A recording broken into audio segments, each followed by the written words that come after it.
Hi there. I'm your classmate, Gabrielle Strickler. I am a working mom of three amazing kids, a wife, a children's minister, and a student at National University hoping to earn my teaching credential. I am also a huge Beatles fan. Let It Be is my favorite song, and quite honestly, my favorite of their albums, but more on that later. For now, we need to talk about how I became a Beatles fan. It's not that I grew up listening to the Beatles. My mom was a Little Richard fan, and my dad was an outlaw country man. Actually, my mother loved classical music, including Chopin and Beethoven, but she also loved the Bee Gees and anything kind of upbeat, thus the obsession with Little Richard.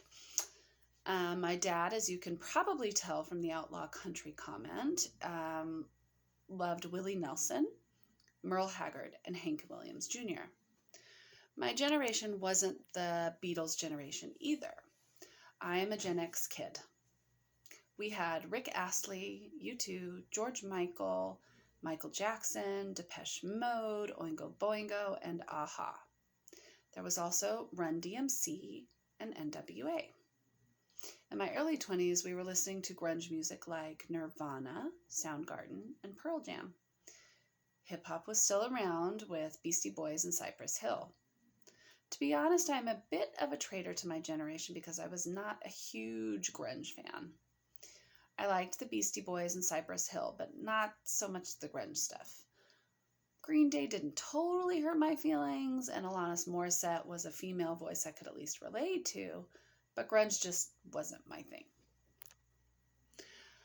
I first encountered the Beatles in high school. It was a friend's dad who introduced me to the Mop Tops. The girl and I weren't super close. Actually, I think she had a crush on my younger brother, but her dad was cool and studying as a PhD candidate in sociology. His dissertation was something on modern teens. He never got into details, but he needed to interview kids our age, and his daughter had no interest. One day, he asked if my best friend and I would be interested in helping him, and we said, sure, why not? He asked us about driving fast, dating, music, friendship drama, and teenage drinking. Pretty standard teenage stuff. We hung out with his daughter afterwards, and her dad ordered us a pizza, and we watched a movie on VHS. I'm aging myself, but that's okay.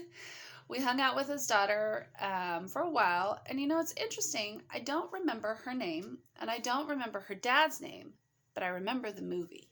It was Help, starring the Beatles. I was amazed at the fashion and music and Ringo's just funny self. That started my love of the Beatles. I was also listening to a lot of the radio station K-Earth 101 in Los Angeles. And back then, the oldies being played were from the 50s and 60s. I started recording Beatles songs on cassette directly from the radio.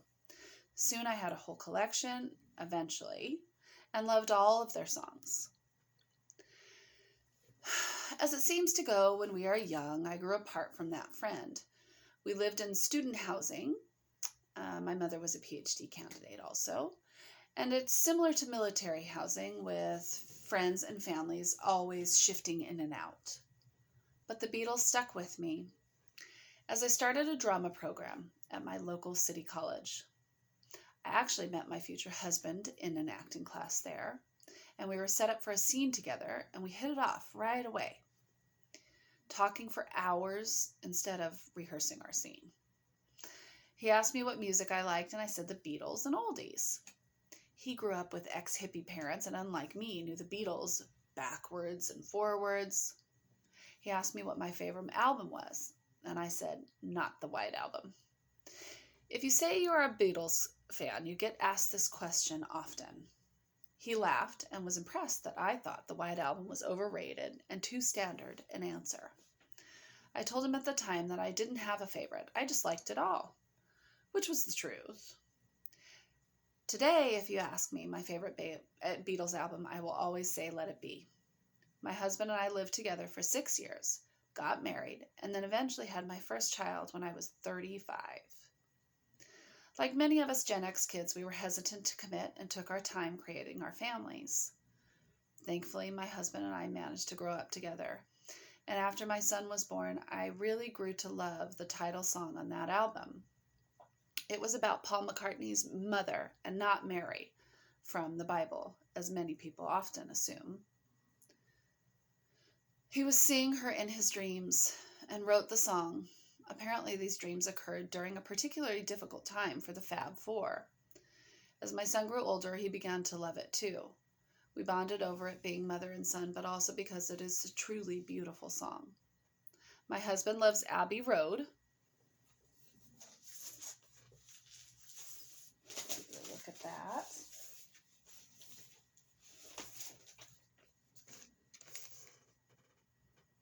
And as he says, it has the best B-side of any album in history. This is probably true because of its transition and terrific songs. I have to say Rubber Soul is a major contender, in my opinion as well.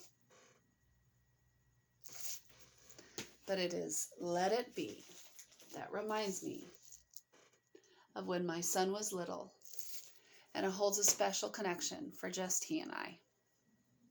I will always be a country fan because of my dad.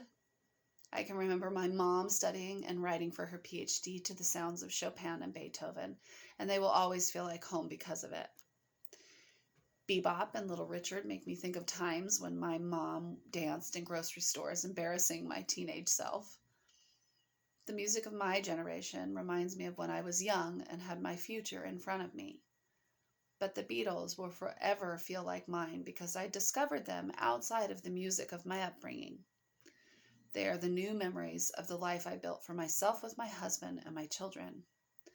The song Let It Be connects me to my son and speaks to the mother I want to be for all my children. It will forever be special to me and stand out as words of wisdom as long as I live.